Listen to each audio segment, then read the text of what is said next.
right, welcome back here on Adobe Live, live on behance.net/live, and live from the awards in Amsterdam. So hello in the chat. Remember, the chat is super important to engage with us and our guests, to ask questions if you have any. So thank you for being here, and don't be shy. So our next guest is Daan Klaver. Yes. Did I say that right? Pronounced it perfectly. Perfect. Wow. I'm almost sort of. It's Daan Klaver. Okay. In Dutch. All right. You would say, but Americans would say Dan. Or Dan. English speaking. Daan person. Klaver. Yeah, that's better. Dan Klaver. Daan Klaver from Build in Amsterdam. So we're here at the awards, and Build in Amsterdam actually got 2 awards here this year. No. I think, no, no? we won e-commerce side of the year 2016 and 2017, and this year we got nominated 4 times. Okay. Out of the 30 projects, and got also nominated for site of the year, studio of the year. So we did here. We won something. So something. Oh, when do these awards come out? Tomorrow. Tomorrow. So tomorrow is the big day. Maybe tomorrow is the awards day. So basically, Build in Amsterdam is a branding agency specialized in e-commerce. Yes. Is that right? That's totally right. All right. So Dan, let's talk a little bit about you. Like, who are you? What do you do? And so I always start with the important stuff in life. Okay. So I'm a proud partner of Priska, my beautiful wife, and together we have 2 beautiful daughters. Oh, okay. So Madej, 4 years old, and Nima, 1 year old. Oh, that's nice. And that's where that's a lot of work at this age. That's a lot of work. So next to, of course, I'm co-owner of Build in Amsterdam, co-founder. What is definitely also a full-time job. So. Together with Tim Weers. Tim Weers, yeah, he's my partner. We founded the company now around 6 years ago, but we already knew each other for a very long time. We worked actually in the advertising before together. He was head of production, and I was art director slash head of design. So I think this is something that always interests our viewers in the chat. Like, obviously you had a job in a company, and so you're a salaried worker. Yeah. And then what gave you the courage or the impulse to say, okay, no, I want to do it by myself? Actually, my journey went a bit differently, because when I started working, I started actually working as an intern. I didn't finish my studies yet, but I just started as an intern. But my first day, I immediately went as a madman, because I felt like, oh, this is so awesome, this is what I want to do. So my first working day was immediately to 4 o'clock in the morning. Okay. So I went full speed, and then after 2 weeks, they offered me a job, and I was like, oh yeah, this is it, man. This is what I want to do. So I quitted my studies in the last year. Actually, everybody said I was crazy, because I just had a few months to go. Well. But I thought I found my purpose. So that's when I started working. But actually, I also already was a bit had an entrepreneurial spirit, so I always worked also on projects besides my job, because and in a pretty short time, I already made more money with that, and then I started working for myself. Actually, I started a little agency, nothing too big. I was like 22 years old. At that time, I had a partner. At a certain point, we had like 5 people in total. Then I went up in another big agency, because I thought, hey, they're actually doing the same stuff as we, but it was much bigger clients and stuff. Yeah. So that's actually how I got into a job. And then I stayed there because it was a very interesting time. That's also where I met Tim. I stayed there for like 7-8 years or so. Learned a lot, but I always had the urge again to work for myself, because I was always freelancing next to my full-time job. I was always picking up assignments. When I talk to somebody, I'm always like interested in what are you doing, and maybe I can help. And so it was a natural thing for me at a certain point, like, okay, now I'm gonna quit my job again and I'm start freelancing. So this was now 8 years ago, I believe. I started freelancing again. And but Tim and I were already talking for about a year, like we have to start our own business. So out of the freelance period, again, I was working already for two bigger clients, and those were sort of our launching customers. And from there on, we started. All right. Do you want to show the website of Build in Amsterdam? And Yeah, sure. I can also show a little show reel otherwise, just to get a it's your show, Dan. That's great. Just over like a minute and a half, just to show you what we're doing. If you don't know us. Oh, you can see everything already on my screen, so I have to be careful, or not? Yeah. Yeah. Okay. Yeah. Oh, that was just the junk folders. Yeah. Yeah. That's all my mess. I'm gonna. But yeah. So this is our site. But let me run you through a little show. It's a minute and a half. Do we have sound? Yes, we do have sound. Okay, great.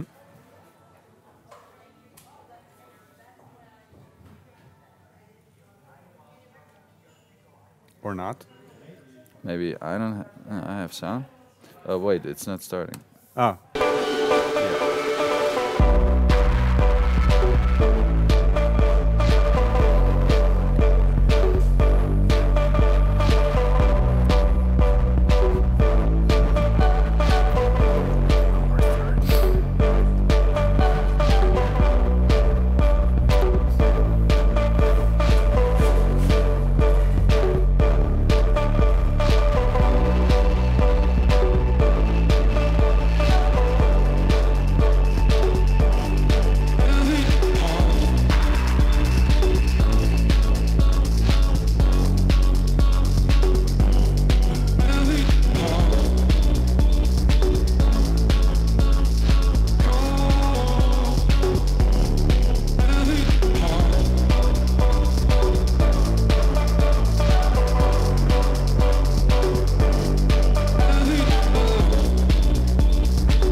Yeah. Wow. So what you see here is that we really create like e-commerce brand experiences. This, of course, is a show of all our digital work. You see all desktop designs. Well, I think actually we should show almost all mobile designs because you know the mobile traffic is much bigger now, but it doesn't present that well on a normal format. So you chose to make it show reel. Is that like usual for a branding company or?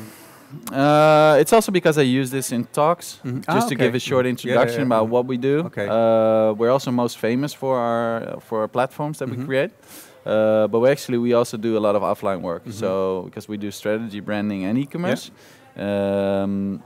So sometimes it starts with the strategy, and then we extend it to branding aspects or the whole identity, and then extend that to the e-commerce platform. Okay, there's some comments in the chat like wow, wow, wow, cool.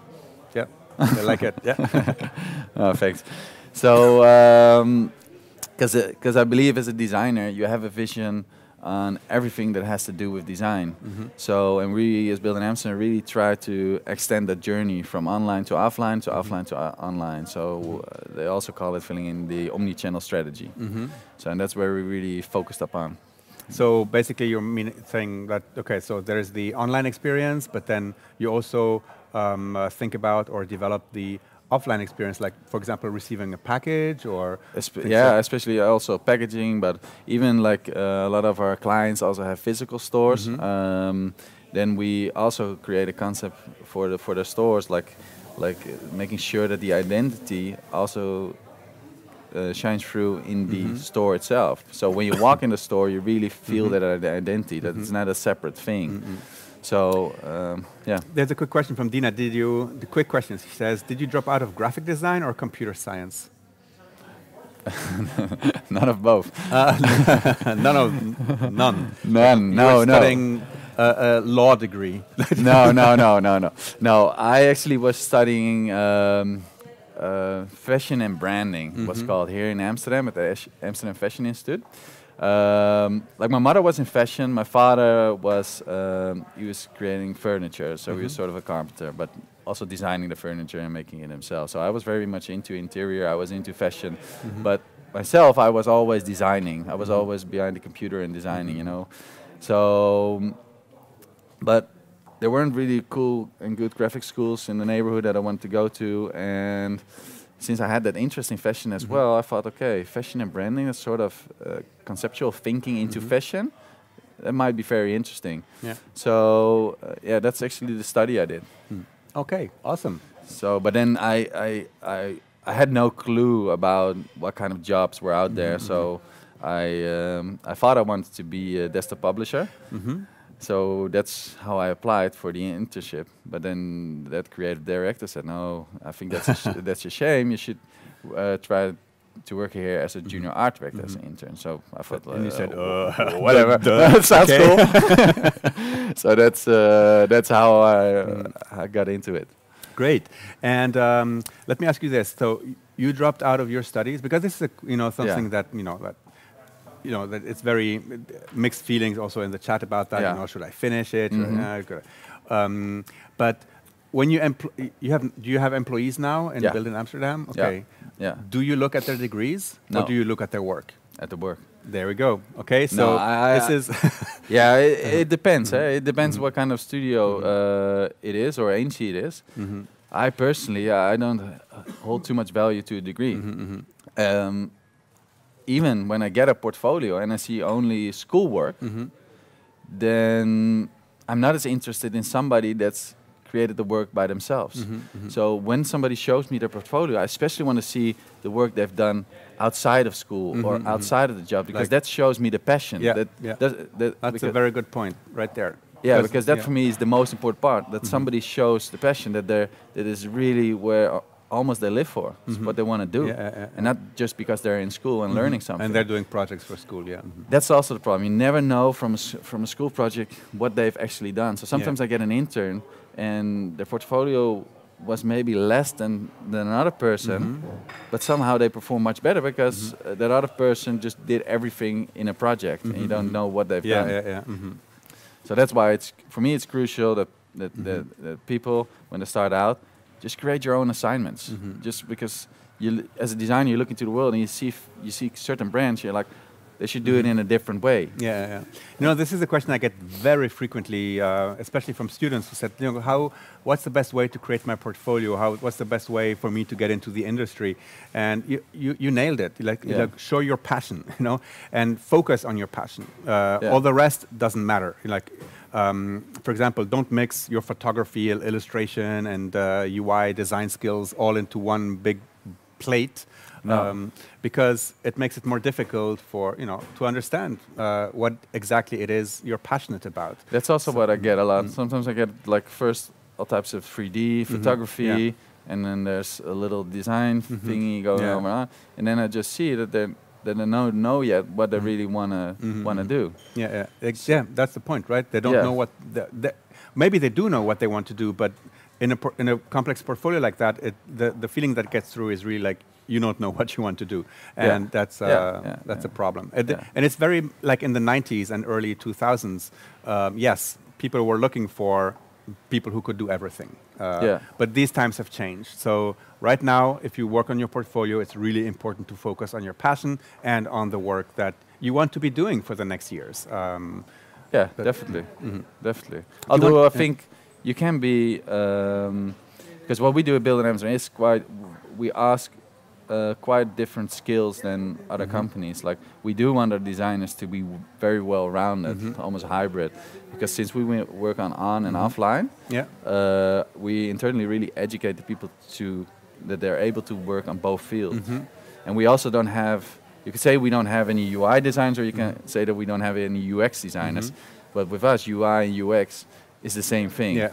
Because I think it's crucial that a designer thinks about the UX. So I'm all in favor for UX research, insights, learnings, etc. But I'm very against that a separate designer, a UX designer, creates the wireframing.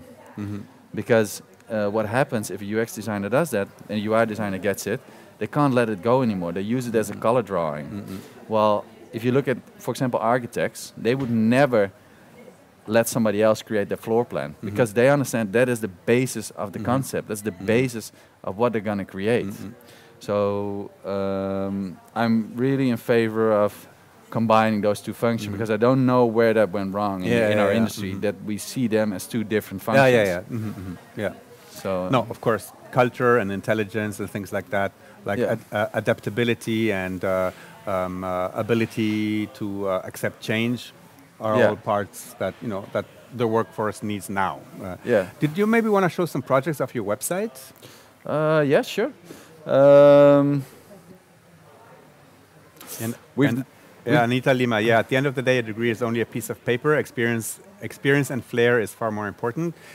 Yes, it is only a piece of paper, but like I said, if you haven't found your passion yet, school is important because it gives you access to teachers, it gives you access to peers, it gives you access to an environment that will help you grow and find your passion.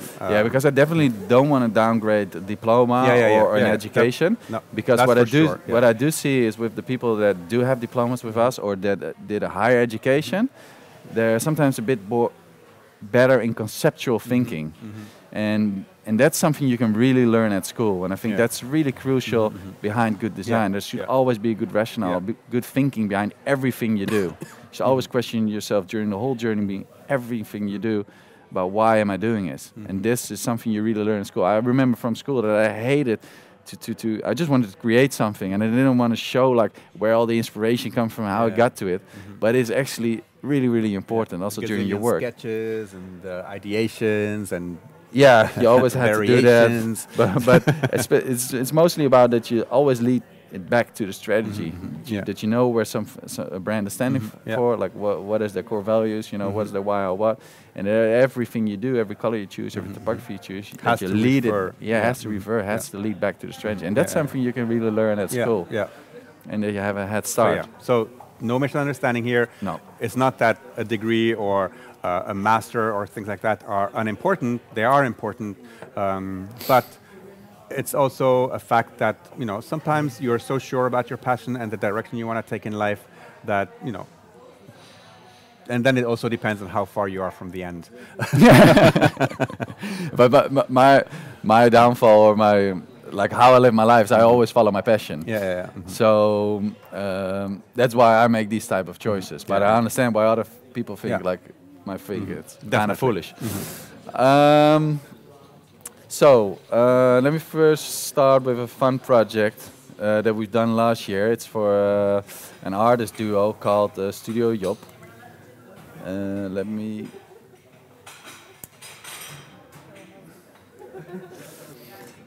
So this is one crazy e-commerce platform, but it completely reflects their work. It's also first of all, don't buy it.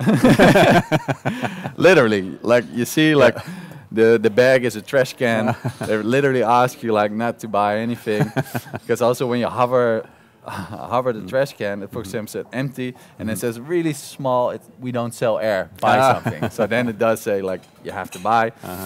But it when I start scrolling, you will see like this is the duo on the left that you see here.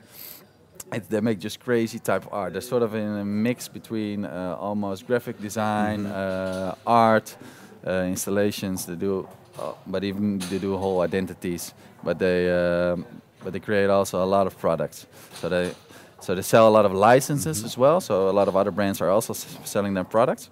So what you see here, like you already see, like the cursor is a middle finger because they don't give a fuck. So fuck minimalism. So, but still, I think what you see in this work, a lot of times we create still sort of a minimalistic approach because in the end, we don't want to sacrifice clarity. Even within this crazy platform where you can scroll through, and a lot of stuff is happening, you still have a clear menu. Like here, you can start shooting, and it goes faster and faster. When you start scrolling, you also have. Let me get like, where is it? Here, activate background chill music. When you click on it, it says stop music. But when then you click on it, it says try again, stop music. And every time the music goes faster and louder until you scroll further. It's definitely an experience. Yeah, it is kind of an experience. So, but here the nice thing is you still have your clear menu of the work, news, and shop, and you can filter it down on the time, because actually the whole concept is there's just one big wall of all of the work. And here I can filter it down, and then you see it already adjusting and changing, and you can select it on unique pieces, or you say, hey, I want just the bronze work, and boom, you get all of the work. The nice thing also, it's very fast because it has a huge amount of content, but it's still very, very fast. And let me, for example, click on this thing, and you get a whole explanation about the piece, technical aspects. So this one is then not for sale. But even like the filters, you can still easily go back on the top, so it works. That's almost like a standard crumble path. So we just try to look at things a bit different, but still use patterns that people are used to. So Angelique, a little question. I'm a Dutch student attending MBO education. Yeah. I want to attend higher education, HBO, because people say my chances are higher and better to get a job. But is this really true? Depends on your portfolio. Yeah, it does. So, yeah, truly depends. Like, I have one of my dearest employees and friends is Julian, and he's working for us and with me, I must say, now almost for 10 years. And I hired him as an intern during the ad agency where I was working. And he was back then just 17 years old, but he could draw so beautifully. And I was really impressed by the way he was drawing, and besides that he already had a portfolio that was pretty good. And he was doing an MBO, like we have here in the Dutch. And yeah, I gave him an internship, and I saw the talent, and we always sort of stayed together throughout these 10 years. And now when we have our own agency, he's also working with us, and he learned so much. You know, I think because he never went to college, but learned everything during working experiences, he is where he is right now. And so some people, like he's now 27 years old, and he's sort of one of our lead designers. Yeah, so basically the answer to that question is really the quality of the portfolio, the quality of the work. Is like, this is really like the first impression that, you know, somebody gets from you, and that's what helps also to choose, you know, if you want to employ that talent or not. Do you work a lot with freelancers as well, like for specific things? It's all internal. Yeah, like now. Sometimes, you know, you have to scale up quickly, and sometimes you do need a freelancer. But I personally prefer not to work with freelancers. We're one of the reasons we call Build in Amsterdam, because we love to build. We love to build on a team. For us, the people are the most important part, because we want to create the best work possible, create the benchmark in the industry we're working in. And to do that, you need the best people. Yeah. So, so if we hire freelancers, they mostly see it as a short-term project, and they're off and they're do something else. So they're not really part of the team, and then it's not really adding in the end something to the company. So and sometimes, you know, you hire a great freelancer and the whole team learns, and then that is the benefit. But Daan, our time is over. No way, that was half an hour? It is half an hour. It just flew by. So that's way thank you quick. Here in the chat. We'll be right back with Peter Smart and Stephanie hosting. Well, thanks for swinging by. It was super interesting, and and go check out the website of Build in Amsterdam. There's really cool work going on there. So stay tuned. We'll be right back in exactly 5 minutes.